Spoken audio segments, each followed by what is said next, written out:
नमस्कार दोस्तों, स्वागत है हमारे quiz up learn and learn channel पर।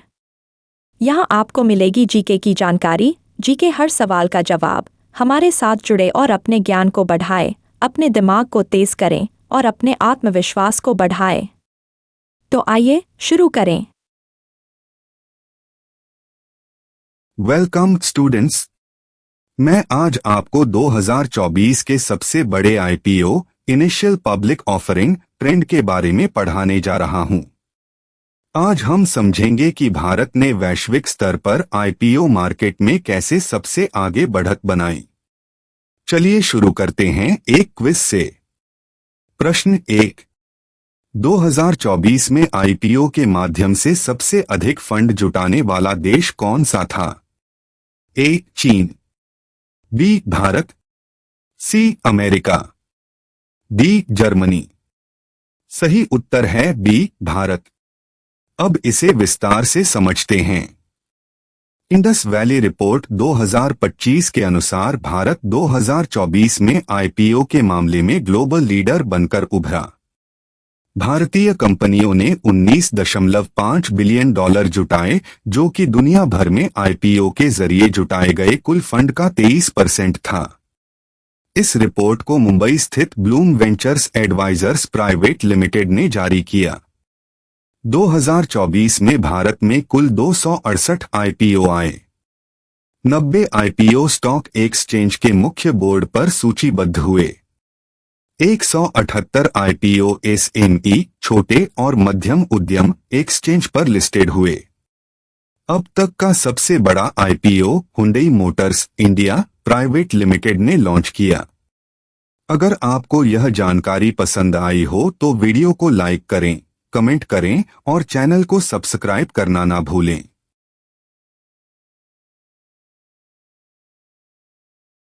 आज हम एक महत्वपूर्ण करंट अफेयर्स टॉपिक पर चर्चा करने जा रहे हैं। आज का क्विज 2। हाल ही में फरवरी 2025 में भारत की पहली विधानसभा कौन सी बनी जिसने अनुवाद सुविधा लागू की? ए. उत्तर प्रदेश विधानसभा, बी. मध्य प्रदेश विधानसभा, सी. बिहार विधानसभा, डी. राजस्थान विधानसभा। सही उत्तर है ए. उत्तर प्रदेश विधानसभा। अब इसे विस्तार से समझते हैं। उत्तर प्रदेश विधानसभा भारत की पहली विधानसभा बनी जिसने अनुवाद सुविधा लागू की। इस नई प्रणाली के तहत सदन की कार्यवाही को विभिन्न भाषाओं में अनुवादित किया जा सकता है ताकि सभी विधायक अपने पसंदीदा भाषा में इसे समझ सकें। यह कदम डिजिटल इंडिया मिशन और स्मार्ट गवर्नेंस की दिशा में एक बड़ा सुधार है, जिससे अधिक समावेशी और प्रभावी संवाद संभव होगा। यह पहल क्यों महत्वपूर्ण है? अलग अलग भाषाओं के विधायकों को संवाद करने में सुविधा होगी। पारदर्शिता और समावेशिता को बढ़ावा मिलेगा। अन्य राज्यों को भी इस तकनीक को अपनाने की प्रेरणा मिलेगी। हम आरबीआई भारतीय रिजर्व बैंक के वित्तीय साक्षरता सप्ताह 2025 के बारे में जानेंगे। आज का क्विज 3। आरबीआई के वित्तीय साक्षरता सप्ताह 2025 का उद्घाटन कहाँ किया गया? ए. दिल्ली, बी. मुंबई, सी. ईटानगर, डी. कोलकाता। सही उत्तर है सी. ईटानगर। अब इसे विस्तार से समझते हैं।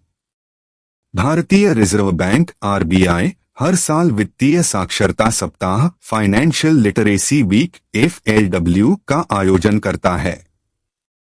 वर्ष 2025 में इस अभियान का उद्घाटन अरुणाचल प्रदेश की राजधानी ईटानगर में किया गया।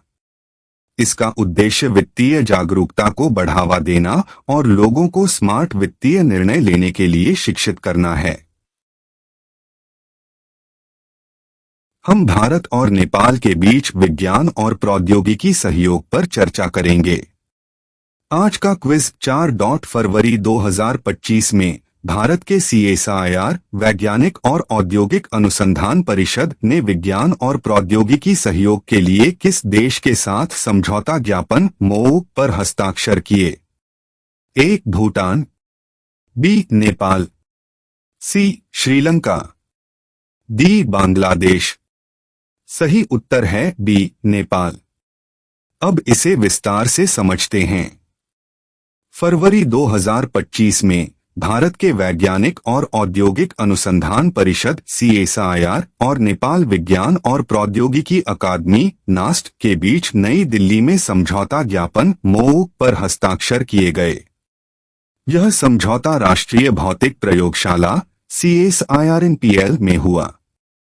इसका मुख्य उद्देश्य भारत और नेपाल के बीच विज्ञान और प्रौद्योगिकी सेंट के क्षेत्र में सहयोग को मजबूत करना है। आज हम महिला शांति सैनिकों के पहले अंतर्राष्ट्रीय सम्मेलन के बारे में चर्चा करेंगे। आज का क्विज 5 फरवरी 2025 में नई दिल्ली में आयोजित महिला शांति सैनिकों के पहले सम्मेलन में कितने देशों की महिला शांति सैनिकों ने भाग लिया? A 20, B 25, C 30, D 35। सही उत्तर है D 35। अब इसे विस्तार से समझते हैं। नई दिल्ली में फरवरी 2025 में पहली बार महिला शांति सैनिकों का अंतर्राष्ट्रीय सम्मेलन आयोजित किया गया।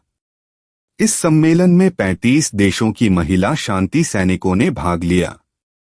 विदेश मंत्री डॉक्टर सुब्रह्मण्यम जयशंकर ने कहा कि भारत संयुक्त राष्ट्र UN शांति स्थापना अभियानों में सबसे बड़ा योगदानकर्ता बना हुआ है।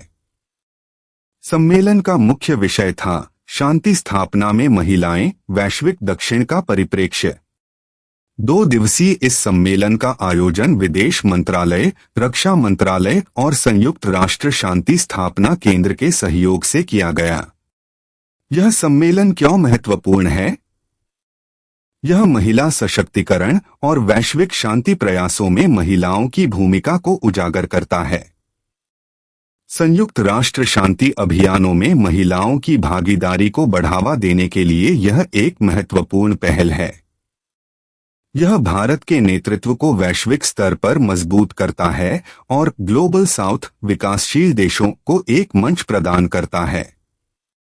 अगर आपको यह जानकारी पसंद आई हो तो वीडियो को लाइक करें, कमेंट करें और चैनल को सब्सक्राइब करना ना भूलें। आज हम भारतीय रिजर्व बैंक RBI के वित्तीय साक्षरता सप्ताह 2025 पर चर्चा करेंगे। आज का क्विज 6 वित्तीय साक्षरता सप्ताह 2025 की थीम क्या है? A डिजिटल इंडिया, B महिला समृद्धि, C युवा निवेश, D ग्रामीण अर्थव्यवस्था। सही उत्तर है B महिला समृद्धि। अब इसे विस्तार से समझते हैं। भारतीय रिजर्व बैंक RBI हर साल वित्तीय साक्षरता सप्ताह फाइनेंशियल लिटरेसी वीक FLW का आयोजन करता है। 2025 का थीम है महिला समृद्धि। इस अभियान का उद्देश्य महिलाओं को वित्तीय रूप से सशक्त बनाना और उन्हें सही निवेश, बैंकिंग और डिजिटल भुगतान के प्रति जागरूक करना है। यह अभियान 24 से 28 फरवरी 2025 तक चलेगा। इसका शुभारंभ अरुणाचल प्रदेश के ईटानगर में RBI क्षेत्रीय कार्यालय के महाप्रबंधक अभिषेक मजूमदार ने किया। महिला समृद्धि पर क्यों जोर दिया जा रहा है? महिलाओं को आर्थिक रूप से आत्मनिर्भर बनाने के लिए, महिला उद्यमिता को बढ़ावा देने और स्टार्टअप व छोटे व्यवसायों में महिलाओं की भागीदारी को मजबूत करने के लिए, महिलाओं को डिजिटल बैंकिंग, साइबर सुरक्षा और निवेश प्रबंधन की जानकारी देने के लिए। आज हम राष्ट्रीय धन्वंतरी आयुर्वेद पुरस्कार 2025 के बारे में चर्चा करेंगे।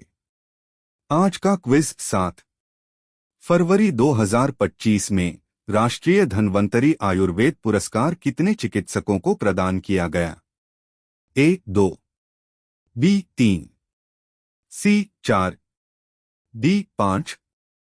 सही उत्तर है B 3। अब इसे विस्तार से समझते हैं। राष्ट्रीय धन्वंतरी आयुर्वेद पुरस्कार आयुष मंत्रालय द्वारा दिया जाने वाला एक प्रतिष्ठित पुरस्कार है जिसे परंपरागत भारतीय चिकित्सा में उत्कृष्ट योगदान देने वाले चिकित्सकों को प्रदान किया जाता है। फरवरी 2025 में 3 प्रसिद्ध वैद्यों को यह पुरस्कार प्रदान किया गया। पुरस्कार समारोह का आयोजन मुंबई में आयुष मंत्रालय और स्वास्थ्य एवं परिवार कल्याण मंत्रालय द्वारा किया गया। इस वर्ष के विजेता वैद्य तारा चंद शर्मा, प्रसिद्ध नाड़ी वैद्य और लेखक। वैद्य माया राम उनियाल, द्रव्यगुण विज्ञान, औषधीय पौधों का विज्ञान में 6 दशकों का योगदान। वैद्य समीर गोविंद जमदग्नी, विश्व व्याकरणमाला राष्ट्रीय सम्मेलन के संस्थापक। यह पुरस्कार क्यों महत्वपूर्ण है? यह आयुर्वेद और भारतीय पारंपरिक चिकित्सा को वैश्विक पहचान दिलाने में मदद करता है। आयुर्वेद के क्षेत्र में काम करने वाले विशेषज्ञों और शोधकर्ताओं को प्रोत्साहित करता है। आयुर्वेद को आधुनिक चिकित्सा के साथ एकीकृत करने की दिशा में एक कदम है। आज हम चर्चा करेंगे 12वें क्षेत्रीय 3R और सर्कुलर इकोनॉमी फोरम 2025 के बारे में। आज का क्विज 8। भारत किस शहर में 12वें क्षेत्रीय 3R और सर्कुलर इकोनॉमी फोरम की मेजबानी करेगा? ए. दिल्ली, बी. मुंबई, सी. जयपुर, डी. भोपाल। सही उत्तर है सी. जयपुर। अब इसे विस्तार से समझते हैं। भारत एशिया और प्रशांत क्षेत्र एशिया पैसिफिक में 12वें क्षेत्रीय 3R रिड्यूस, रीयूज, रिसाइकल और सर्कुलर इकोनॉमी फोरम की मेजबानी करेगा। यह मार्च के 3 से 5, 2025 को राजस्थान इंटरनेशनल सेंटर, जयपुर में आयोजित होगा। इस सम्मेलन का मुख्य विषय होगा realising circular societies towards achieving SDG and carbon neutrality in Asia Pacific. सतत विकास लक्ष्यों एसडीजी और कार्बन न्यूट्रलिटी को प्राप्त करने के लिए सर्कुलर सोसाइटी को साकार करना। यह फोरम क्यों महत्वपूर्ण है? 3R reduce, reuse, recycle model को बढ़ावा देने के लिए, सर्कुलर इकोनॉमी को अपनाकर संसाधनों का अधिकतम उपयोग करने के लिए, पर्यावरण संरक्षण और जलवायु परिवर्तन के खिलाफ कार्रवाई करने के लिए, एशिया प्रशांत देशों के साथ भारत के सहयोग को मजबूत करने के लिए।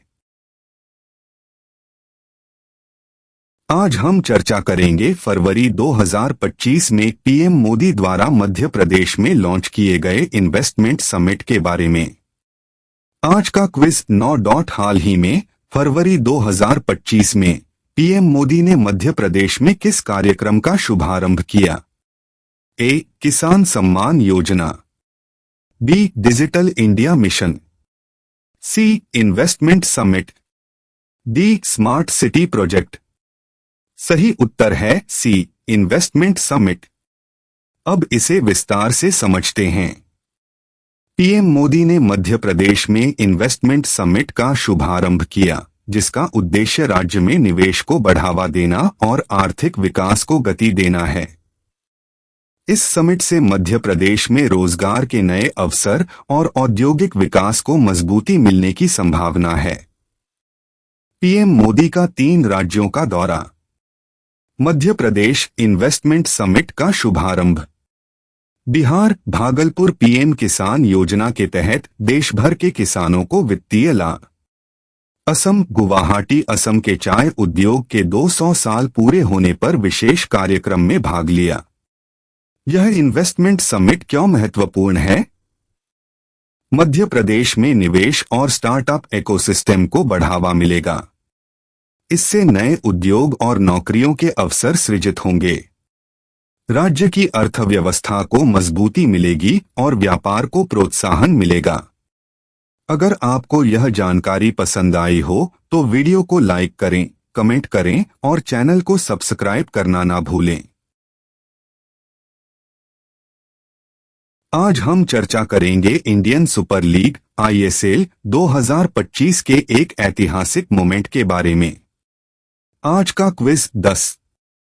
इंडियन सुपर लीग के इतिहास में लीग शील्ड खिताब का बचाव करने वाली पहली टीम कौन बनी? A. FC Goa, B. Mumbai City FC, C. Mohun Bagan Super Giants, D. Odisha FC. सही उत्तर है सी. Mohun Bagan Super giants. अब इसे विस्तार से समझते हैं। मोहन बागान सुपर जायंट्स ने ओडिशा एफसी को 1-0 से हराकर इंडियन सुपर लीग (आईएसएल) के इतिहास में लीग शील्ड खिताब का बचाव करने वाली पहली टीम बन गई है। इस जीत के साथ मोहन बागान के कुल 52 अंक हो गए, जिससे उन्होंने दूसरे स्थान पर मौजूद एफसी गोवा पर अजेय बढ़त बना ली। यह जीत क्लब के लिए महत्वपूर्ण है क्योंकि लगातार दूसरी बार लीग शील्ड जीतने वाली पहली टीम बनने का सम्मान उन्हें मिला। यह उपलब्धि क्यों खास है? इंडियन सुपर लीग में अब तक कोई भी टीम लगातार 2 बार लीग शील्ड नहीं जीत पाई थी। इस जीत से Mohan Bagan Super giants AFC champions league playoff के लिए क्वालिफाई कर चुकी है। भारतीय फुटबॉल के लिए यह एक बड़ी उपलब्धि है क्योंकि इससे घरेलू लीग की प्रतिस्पर्धा और स्तर दोनों में सुधार होगा। अगर आपको यह जानकारी पसंद आई हो तो वीडियो को लाइक करें, कमेंट करें और चैनल को सब्सक्राइब करना ना भूलें। मिलते हैं अगले वीडियो में, तब तक सीखते रहिए और आगे बढ़ते रहिए।